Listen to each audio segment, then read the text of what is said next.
महिषासुर का अंत एक महत्वपूर्ण और प्रसिद्ध कथा है जो हिंदू धर्म में देवी दुर्गा की महिमा को दर्शाती है। यह कहानी विशेष रूप से दुर्गा पूजा के समय सुनाई जाती है और इसका संबंध बुराई पर अच्छाई की विजय से है। महिषासुर, एक राक्षस राजा, की यह कहानी बुराई के विनाश और देवी दुर्गा की शक्ति की प्रतीक मानी जाती है। महिषासुर की उत्पत्ति। महिषासुर का जन्म एक राक्षस राजा से हुआ था और उसका रूप भी अत्यंत भयानक था। वह एक अद्वितीय राक्षस था क्योंकि उसे शारीरिक रूप से नर और मादा दोनों का रूप लेने की क्षमता था।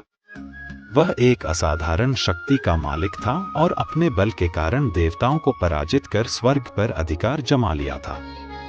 उसने देवताओं को बहुत परेशान किया और स्वर्ग से उन्हें निकालकर अपना शासन स्थापित किया। महिषासुर का अत्याचार दिन ब दिन बढ़ने लगा और देवता उसके खिलाफ कुछ नहीं कर पा रहे थे। देवताओं का संघर्ष और देवी दुर्गा का जन्म। महिषासुर के अत्याचारों से तंग आकर देवताओं ने आपस में मिलकर एक महासंग्राम की योजना बनाई। वे सब मिलकर भगवान ब्रह्मा, विष्णु और शिव के पास गए और उनसे मदद की याचना की। देवताओं की प्रार्थना पर ब्रह्मा, विष्णु और शिव ने अपनी अपनी शक्तियां एकत्रित की और उनसे देवी दुर्गा का रूप उत्पन्न हुआ। देवी दुर्गा को सभी देवताओं ने अपनी शक्तियों से सजाया और उन्हें महिषासुर का वध करने के लिए भेजा। देवी दुर्गा ने सिंह पर सवार होकर युद्ध के लिए भेजा।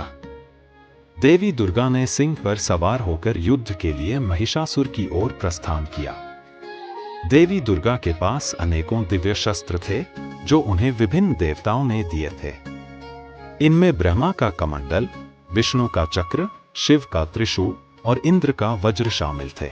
देवी दुर्गा के साथ शक्तिशाली सशस्त्र सेना भी थी जो महिषासुर की सेना से जूझने के लिए तैयार थी।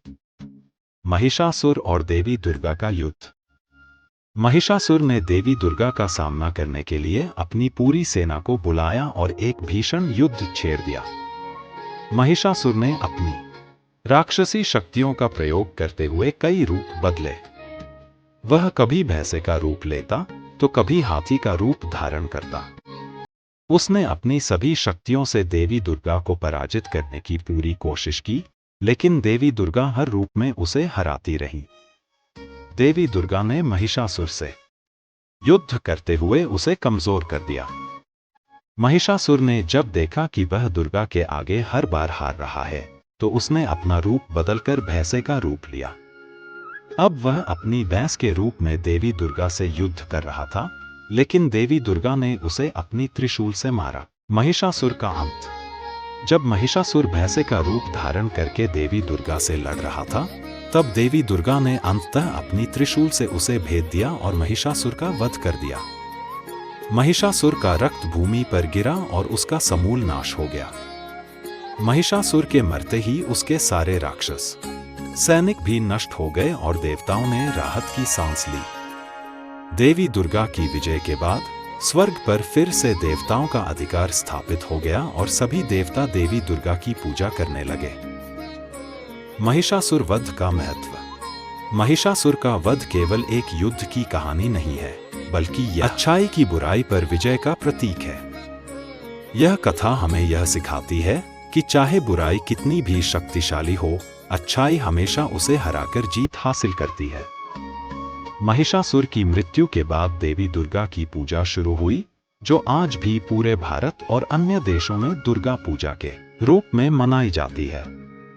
यह त्योहार विजय की, शक्ति की और धर्म की पुनः स्थापना का प्रतीक है।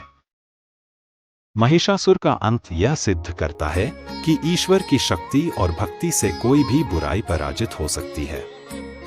देवी दुर्गा के रूप में हमारे भीतर भी